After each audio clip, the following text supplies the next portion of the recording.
What is your name? Your Highness. Bern, pick up your sword again. And please don't stop. I will remember you. I had forgotten everything. I am nothing but a sword for the king. In that final moment, I saw it, all the light fading away, and the second chance I was given. Yen, who am I? Excuse me? The third prince of Kiris. I have returned as the prince of the enemy country. Hell, yes. If there is a hell, this is it. Why, your highness? Kiri. This is all I can do. But if I can repay you with at least this, Kiri, get it together. Please, Kir, lift your sword again. And please, don't stop. No, Kiri. Ugh. Kiris. A nation formed by dragons and humans, Kiris demanded the treasure my homeland, Sakrisha, possessed, the axis of time. And we rejected their offer. That rejection marked the start of my homeland's final war. Bern, king of Sakrisha. There's only one left. For the glory of Kiris. I know it's already too late. I can feel death closing in, but don't stop. I can't let something like this stop my steps. I am the blade of Sakrisha, the magician core of Kiris, Valkan, and the one who started all this, the crazy king of Kiris, Planche, made my homeland into hell. Nice to meet you. I am Arson, the commander of Valkan. What's your name? I've forgotten it all. I am just a blade that serves the king. I will remember you, king of Sakrisha. In that moment, I saw everything. My entire life, the fall of my beloved homeland, and when all light vanished. You need to wake up now, Prince. Did you have sweet dreams? You need to hurry, Prince. Prince Planche has already left. What? Planche. My arm was cut off. Pardon? Your Highness. Why would you say something so awful?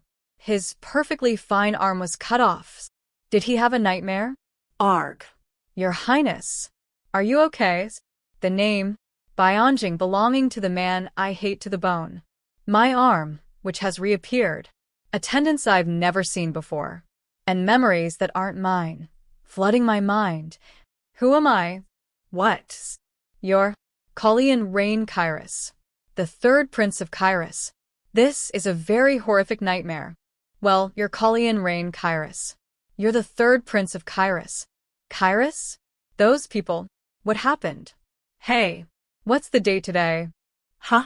The date. It's the 28th of April. And which year is it? It's the year 522. Prince, is something wrong? No way, it's a decade before the last war. The war began with the axis of time. The axis of time, a mysterious object that appeared in Sakrisha's royal palace, possessing the power to turn back time. Word spread quickly, and Kiris, the continent's ruler, began coveting it. What do you mean Kiris demanded the axis of time be handed over to them? What utter nonsense. Kiris may be a great power, but the axis of time clearly belongs to us. We can't hand over such a dangerous object to an enemy nation at any cost. We rejected Kiris's request immediately, and they went to war with us, as if they had been waiting for it. Bern, don't. Everyone who went to war is dead. I can't lose the rest of you. That day, Chase Hyungnim must have witnessed my death. Bern. If only I could go back to a time before that horrible object appeared. Wait. No way. Prince, where are you going? What if Chase Hyungnim used the axis of time to turn back time? What if he gave me one last chance to prevent the end of Sakrisha? Sakrisha? Prince, I understand it must be hard for you to participate in the breakfast gathering, but we can't delay it any longer. Okay. I'm sorry for making you wait. I'll get ready now. If it's for the sake of making the best of this opportunity, I'll make sure to survive as a prince of Kiris. Kalian, the third prince, shall have his meal now. I apologize, Your Highness. I should have hurried a bit more. I didn't expect Prince Randall to be here first. Randall Sale Kiris. The first prince. The three princes of Kiris were all half-brothers, descendants of the holy state of Tensel. The king ordered breakfast for all three princes every morning. But according to my memories, Randall always treated Kalian as if he didn't exist. I can't believe he ignored me so blatantly. It feels awful. Is he the only sibling who isn't here now? Planche, the second prince, has his meal now. What the hell is that? What royal member walks around like that? Is he really the Mad King Planche that I know? Judging by his attire, I guess mad means something different. If I remember correctly, the first prince can't mess with the second prince. Kyrus's current queen is Planche's biological mother, and no one in the royal palace dares defy her authority. It's frustrating to think about how I'll survive in a place like this. How imprudent. Not a drop of decency in you. After all, you take after your mother. I must endure. I can't let the chance chase Hyunnim gave me go to waste. But I keep feeling something rise in my throat. Planche ruined Kyrus, the man who tore my homeland to pieces. I want to slit that throat right this instant. Kalian's thoughts were consumed with the desire to slit the throat of the man who had torn his homeland apart. The mere thought of the Mad King Planche's gaze enraged him. "How dare you glare at me like that?" he muttered, his frustration boiling over. Enough. "I'm leaving. I don't have an appetite anymore, not with those disgusting blood-colored eyes staring at me." "Kalian, watch your behavior," a voice called out as he stormed off. "Soon, it will be His Majesty the King's birthday. Do you intend to create a scene so close to such a special day?" Kalian felt anger rising within him at the accusation. Is he blaming me for this? He thought, his irritation only growing as Planche had just up and left. Meanwhile, Hennis, his loyal servant, approached with concern. "Are you okay? Are you hurt anywhere?" he asked. Not a day seemed to pass without something going wrong, and as Kalian wiped tea from his shoes, he couldn't help but appreciate the loyalty of Hennis. Despite the low treatment Kalian received, Hennis always stood by him, taking care of him as if he were his own family. "Yen, thanks for caring about me," Kalian said, giving a small smile. Normally, I would have just cried silently, he thought, but this time he smiled instead. There were memories of a woman who had dark hair as black as the night and eyes like sacred flames, his mother, whom he had inherited the physical traits from. However, the powers he had inherited were pitiful compared to the others. His blood-red eyes, which he tried to hide from everyone, were a constant reminder of his painful differences, especially to Planche, who hated them. "The cause of all my suffering is that bastard, Planche," Kalian thought bitterly. The situation made him feel uncomfortable, as though he were peering into someone else's memories of hiding his eyes because he was afraid of Planche's disdain. What an idiot, Kalian muttered to himself, pushing the unpleasant thoughts aside. Yen, his servant, noticed the strange behavior. "What's wrong? Did you read a night novel last night?" he asked. "No," Kalian replied curtly. The situation felt eerily familiar, the same as when he was born to a concubine with peasant roots. He had always been afraid, with no one to support him, weak and defenseless. This was Kalian's current reality. Right before the coming-of-age ceremony, Kalian asked, "Wait, Yen, how old am I now?" "You'll turn 15 in 4 months, Your Highness," Yen responded. Kalian knew he was facing death soon. He was assassinated after a failed attempt to poison Queen Celise, or at least that was the public story. But no one believed it. Someone would come for him soon, and there was no time to waste. "Please slow down," Yen warned as Kalian hastily moved toward the unknown. "I can't just wait around and do nothing, Yen," Kalian replied. "I have to act before I face the same fate as my original body, Bern." If fate was predetermined, Kalian would twist it. He wasn't going to live the way Planche wanted him to, suffering just because Planche hated things about him. He demanded, "Yen, scissors, please." "Scissors? What do you need them for?" Yen asked, confused. To change things, Kalian thought, his resolve hardening. "If there is a predetermined future, I will just twist it." "Your Highness, what are you going to do?" Yen asked, worried. "Prince Planche is going to hate it," Yen started. Kalian cut him off, his mind made up. "It's okay. Don't worry. I'll take care of things." "You're out of your mind, Prince," Yen responded, but Kalian knew what needed to be done. Is this what you meant when you said you'll take care of things? Yen exclaimed in disbelief. Kalian's body shook with anger as Planche's words echoed in his mind. This is what you meant when you said you'd handle things yourself? Planche's voice had been filled with disbelief. Kalian could barely contain his frustration, his hand stinging from an injury. His thoughts were clear. I must end this. I'll do it myself. Despite the pain in his hand, he calmly responded, I'm fine, Brother Planche. It's just a small cut. Yen, his loyal servant, rushed to call a healer, but Kalian refused, dismissing the idea. It's just a scratch. But why didn't you dodge earlier, Yen? You knew the attack was coming. Yen hesitated. I didn't dodge because if I had, it might have been used as an excuse to harm you, Your Highness. Kalian nodded, appreciating the sacrifice. Thanks to that, I'm hurt and my heart is racing. I think I'll wash my face to calm down. No one come in. Yen was concerned but agreed, though he worried about the prince's worsening condition. Kalian, feeling the effects of his own body's frailty, contemplated the situation deeply. He had almost used his aura instinctively when Planche attacked, but he was stopped by a sharp pain in his heart. What is happening to me? He wondered. As Kalian examined himself, he realized that there were 3 mana circles near his heart. I'm a magician? He thought, confused by this new revelation. His injuries hadn't healed in the 3 days that had passed, even though his body was supposed to heal quickly due to the blessing of Sisfanian, the ancestor of the Kairos royal family who granted them healing and magic powers.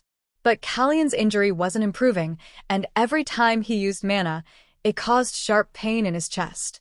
Your Highness, I've prepared everything for you, Yen said, trying to focus on other matters. It's nice to meet you. I'm Seton Slake, the royal tailor. Kalian tried to smile, though it was strained. The memories of his resemblance to his late mother, Freya, haunted him.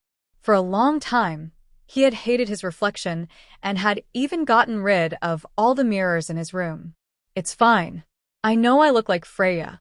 Do what you were going to do, Kalian said, his tone flat.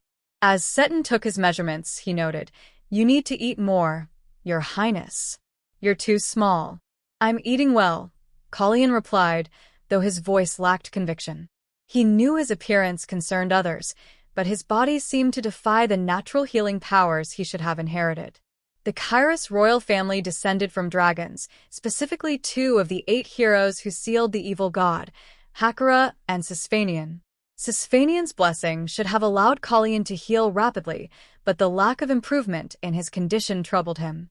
Every time he used magic, pain shot through his heart. At this rate, I'll never be able to use aura or magic again, Kalian thought grimly. At this rate, I'll just die when the assassin comes, he muttered, his mind darkening with the thought of his inevitable fate. Seton returned with the clothes he had prepared for the king's birthday celebration. Kalian's thoughts drifted again, and he realized that the great magician Elon Manisil would also be there. I need to meet him, Kalian decided. He had a feeling that this meeting would be crucial. Elon Manisil was one of only a handful of 7-circle magicians, revered as an idol among all magicians. Years ago, he had been invited to the king's birthday celebration in Kairos, but an incident had led to his refusal at the door, a scandal that spread to neighboring Sakrisha. Despite this, Elon's abilities only grew stronger, and 10 years later, he became the first magician on the continent to reach the 8th circle, proving his extraordinary power. He was unrivaled in his knowledge of mana, and Kalian believed Elon could help him with the issues plaguing his body. While Kalian didn't know the details of the incident that had led to Elon's refusal, he knew Kairos had never treated magicians well, so he wasn't sure whether Elon would be willing to help him. But the influence of Planche's family, the Bresson family, which kept the power of the kingdom in check, meant that many nights passed through Kairos, and bringing Elon onto his side could potentially prevent the war Planche would soon start. As Kalian continued his thoughts, his attention shifted to the ribbons being prepared for him. Aren't these ribbons too small? He mused, comparing them to a sample with a bigger ribbon. Maybe we should add more lace, but no ribbons or frills for me. I don't think I'd be okay with that. He had grown used to his new life. His hand had almost healed completely, and Planche had been keeping his distance, which was preferable for Kalian. The day's schedule included horseback riding lessons in the morning and a dinner with the Queen and Viscount Brisson in the afternoon. I would have had to meet him eventually, Kalian thought, preparing himself mentally. Later, as Kalian continued his stamina training by the lake, he felt his strength waning. I'm going to die, he thought, his body protesting the physical exertion. Marilyn Fiat, his maid, noted how Kalian's stamina had been dropping since his training began. She urged him to call a healer, but Kalian refused. He knew his injuries were tied to the mysterious mana circles in his body, and he couldn't risk revealing his magical abilities, especially to Yen, who was unaware of his powers. Despite his physical decline, Kalian remained determined to push through. I'm fine. I'll improve with time, he insisted. However, during his training with the knights, he became distracted by their fierce movements. Focus on the blade, one of the knights shouted, reminding Kalian of his own past training with swords.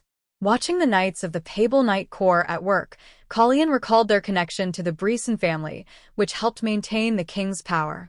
As he observed their movements, he was approached by the commander of the corps, Pable. If you have no business here, leave, Pable warned, irritated by Kalian's gaze. When Pable realized who Kalian was, he softened. Ah, you're Prince Kalian. I thought you were some rat bastard sneaking around. Kalian remained silent, acknowledging the tension between him and the powerful Brisson family. Pable, the commander of the Pable Knight Corps, was initially surprised upon seeing Kalian. I see, you're Prince Kalian, he muttered, almost mistaking him for someone sneaking around. He quickly defended himself. I almost mistook you for a rat trying to peek in secretly. One of the knights reprimanded Pable. How dare you speak like that in front of His Highness, the prince? Pable shrugged, insisting he hadn't meant anything by it, but Kalian's new attitude caught everyone's attention. Once a quiet, weak prince, Kalian now exuded a newfound strength and resolve. Kalian didn't back down. He stood firm and asked Pable, "What is your duty?" The commander, irritated, replied, "To strengthen the royal family's forces and protect the royal family and the kingdom." Kalian, unimpressed, pointed out the flaw in Pable's performance. "You've failed at both. Your training is a mess. If I hadn't blocked that attack, I would have been dead by a mere tree branch. I can't believe you didn't even predict my movements, and I've never even held a sword." Pable was taken aback, trying to brush it off, but Kalian was relentless. "You call yourself a protector of the royal family and the kingdom, and yet you attack a prince with a sword." Pable, realizing the gravity of the situation, immediately apologized. "I didn't mean to commit treason. Please forgive me." But Kalian was unrelenting in his condemnation, reminding Pable of his inadequacies and humiliating him further. Kalian then noticed something strange. Despite being there for stamina training, Pable had arrived with a horse. Why would someone here for stamina training bring a horse? Kalian asked. Pable, seemingly unfazed, explained, "I found it on my way here. His name is Raven." Kalian, puzzled, inquired about the horse's origins, and Pable shared that it had been Prince Planche's horse, which had failed to be tamed. As they discussed the horse, Kalian found himself in a more relaxed mood than usual. "It's nothing like that," he said when questioned about his stamina training. "I just had a good time playing around with someone after a while." Finally, as Kalian prepared to leave, he worried about being late for dinner with the Queen and Viscount Brisson. "Get ready quickly," he urged his servant Yen. Meanwhile, the horse caused more anxiety. "Does it bite?" the servant asked, but neither of them was sure. As Kalian observed, he thought about the words he had heard. How interesting, he mused, finding it fitting that someone so lowly would try to squirm in an attempt to change their fate. But he knew their origins couldn't be changed, and instead of ending it quickly, he decided to wait and watch for now. Still, Kalian couldn't shake off the uncomfortable atmosphere. He tried to adjust but found himself questioning why the Queen and Viscount Brisson were late. "Is it my fault that he's so drained today?" he wondered. He couldn't help but feel that the Viscount's mood was something he couldn't control, reminding him of just how young and inexperienced Kalian still seemed. The scent of a familiar presence filled the air, and Kalian immediately recognized it. It was Celise Bryson, the second queen of Kyrus. After the previous queen passed away from illness, Celise had risen to power, aided by the Bryson family's influence. As her power grew, so did her control over the royal knight corps and the support of the majority of the nobles. Meanwhile, Kalian, once seen as weak and insignificant, had become the subject of ridicule, even from low-ranking commanders. Kalian's thoughts were interrupted as Celise spoke to him, acknowledging his recent growth. "You've grown much lately," she remarked, though Kalian felt it was more of an observation than a compliment. He replied that he had only just begun to grow, expecting more changes in the future. Celise seemed to notice a change in him and even commented on his appearance, saying that he should have cut his hair sooner. Her brother, Renan Bryson, the second son of the Marquis, also remarked that Kalian would grow even more. Kalian, feeling hungry, quickly requested that the food be brought out, brushing off the trivial remarks. The conversation then shifted to Planche, who was noticeably slow-witted and somewhat embarrassed by his own actions regarding his horse. "Why didn't you tell me about your horse?" Kalian asked, teasing him about the horse not following him. Planche, annoyed, retorted that the horse had never been useful, and then excused himself to leave. 3 weeks later, preparations for the annual king's birthday celebration were underway. Flowers were being arranged, and delegations arrived, including one sent by the elves with presents. The excitement for the banquet was palpable. The nobles and guests were all eager to see the princes, who were likely busy preparing for the event. The atmosphere was buzzing with anticipation, but Kalian found himself distracted as he was approached with a question about his eating habits. The disturbance left him wondering if everything was proceeding smoothly with the grand celebration.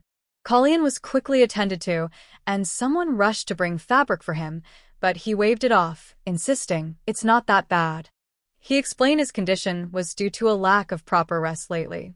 His servant, however, wasn't convinced, pointing out that he had lost more weight than before. Kalian pondered, wondering if he'd been overexerting himself. Though he'd been working hard, his stamina had been getting worse, and the pain he still felt when using mana made him suspect something was wrong with his heart. The servant was alarmed. "This isn't something to take lightly, Your Highness. Have you seen a healer?" Kalian dismissed the concern, stating it was only a small nosebleed and there was no need for a checkup. He was frustrated by the embarrassment of having a nosebleed in front of so many people and tried to reassure those around him that it wasn't serious. One of his attendants, however, teasingly brought up his hobby of picking his nose, making Kalian even more uncomfortable. One of the servants spoke up, saying that Kalian had been eating and exercising well, and that the nosebleed was likely due to his hobby. His trusted aide, Yen, reassured everyone that there was no cause for concern. But Kalian still felt unwell, and his condition was only worsening. He felt lightheaded and wondered if using magic had made things worse. He tried to explain his condition, but it seemed to worsen his image. As they continued discussing the issues with his health, the conversation shifted to his upcoming obligations. There was a lack of time, but the preparation for the event could still proceed. Kalian realized that his health would soon become a public topic throughout the palace if he didn't take care of it. He had urgent business and needed to meet with Elon Manisil that evening, despite the health concerns. The prince's lunch had been cancelled due to his urgent matters, and instead, he would be meeting people one by one. He was irritated, as he felt it would be more efficient to meet them all at once, but the decision had been made. His arrival at the meeting room was met with some tension, as it seemed like the king had been ignoring him. Despite being unfamiliar with the kingdom's formalities, Kalian knew this behavior was rude. He sat down and greeted the king, congratulating him on his 38th birthday, but his concern about the king's health was clear. He noticed the king had been losing weight rapidly, just like himself, which caused Kalian even more worry. The king's request to meet with his sons individually, despite the lack of time, began to make sense to Kalian. If all 3 sons were present at once, the king would have to focus on making conversation, so it was more efficient to meet each of them alone. As Kalian observed his family, he realized just how dysfunctional it was. The first prince, indifferent to everything, and the second prince, who lacked proper etiquette, were both troubling. To top it off, the queen, who held enough power to even look down on the king, only added to the mess. And amidst all this, someone was trying to kill him. The event was about to start, and Kalian was determined to find out who had sent an assassin after him. News had spread quickly about the recent event in the square. People were discussing Prince Kalian's remarkable transformation, noting how different he looked compared to before. His appearance was much more refined, with his bangs trimmed and a red brooch adorning his outfit. Some speculated that he was making a statement, showing that he would no longer hide his true self. In contrast, Prince Plans, the second prince, had appeared completely drunk, which seemed to be a recurring issue for him. Kalian's change had caught everyone's attention, and even those around him could sense the difference. His new look had turned heads, with people whispering about how someone like him, the third prince, was now wearing such expensive gems. Kalian's servant, Yen, joked about how difficult it had been to stop him from wearing all the jewels. Kalian agreed, feeling that things could have been worse if he'd worn them all. As they continued talking, Yen mentioned that his family lived in Kairos, with only his father and little sister remaining in their hometown. When asked if his family would come to the royal palace, Yen confirmed that they would, provided they received an invitation. Kalian, still deep in thought, pondered his next steps. He mentioned that there was someone he wanted to meet, prompting a change in subject. The conversation turned to the Siegfried Hall, a ballroom named after the Siegfried family, who had been loyal to the royal family for centuries. Kalian was intrigued by the history of the Siegfried family and their dedication to defending Siphania. His interest in the family's history was clear, and it seemed there was more to his curiosity than just admiration. Kalian soon revealed that the person he wanted to meet was Duke Slayman Hans Siegfried, a respected figure with a long-standing reputation for loyalty. The Duke, one of the continent's 5 sword masters, had noticed Kalian's presence almost immediately, sensing his intentions. Kalian, though grateful for the Duke's attention, knew it was still too early to engage fully and decided to act as if he hadn't noticed. As the evening wore on, Kalian continued to navigate the royal event, grateful for Raven's cleverness in helping him manage the complexities around him. Raven, known for his sharp wit, had been quick to anticipate the needs of the prince. However, the night soon took a turn when they reached the front gate. Kalian, eager to meet someone important, found himself stopped by a guard. The guard refused him entry, citing the lack of an invitation. Unfazed, Kalian revealed his identity, introducing himself as Elon Manisil. The situation had escalated, and Kalian's presence at the gate was no longer as straightforward as he had hoped. When Elon Manisil introduced himself, the guards at the gate were unmoved, reminding him that an invitation was required for entry. They pointed out that Kairos distinguished guests based on their appearance, making it clear that his lack of proper attire was an issue. It seemed that Elon was deliberately trying to find a reason to be denied entry, creating unnecessary complications. Despite the guards' hesitation, they couldn't just turn him away easily, especially given the king's strict orders not to let anyone leave during the festival. As tensions rose, Yen, determined to protect Prince Kalian, quickly took action to stop the soldiers. He urged Raven to follow him, determined to prevent the situation from escalating. When the guards tried to stop them, Yen acted quickly, claiming that Duke Siegfried had given permission for Kalian to leave. He boldly introduced himself as Soroyan Siegfried, the Duke's eldest son, using his name to assert authority and ease the situation. The guards were initially skeptical, but were soon left speechless at his declaration. Kalian's actions seemed to be stirring up unexpected reactions from those around him, especially from his father, who appeared surprised by his son's cleverness. Despite the tension, the Duke seemed to believe this could be a beneficial move, especially if it led to a better relationship with the king. However, there were concerns that the king's reaction might sour any progress made between their families. Soroyan believed that as long as the situation wasn't made public, it would likely be forgotten and buried without consequence. The situation grew more complicated when Kalian's lack of an invitation was pointed out. Yet, it seemed clear that his intention wasn't to criticize, but rather to speak in a roundabout way. Kalian noticed the tension and remarked on the circumstances with a wry smile, suggesting that things had taken a strange turn. As the conversation unfolded, it became apparent that Kalian's actions had caused a stir, particularly with those who had underestimated him. His sharp words left an impression, and the atmosphere grew thick with unspoken tension. Despite the growing uncertainty, Kalian remained calm, choosing not to apologize but instead to navigate the situation with subtle criticism, keeping those around him guessing about his true intentions. In the midst of this, Kalian continued to show a level of maturity that was unexpected for someone of his age. His actions, words, and the way he handled the tension left a strong impression, as those around him began to see a side of him that was both clever and unapologetically bold.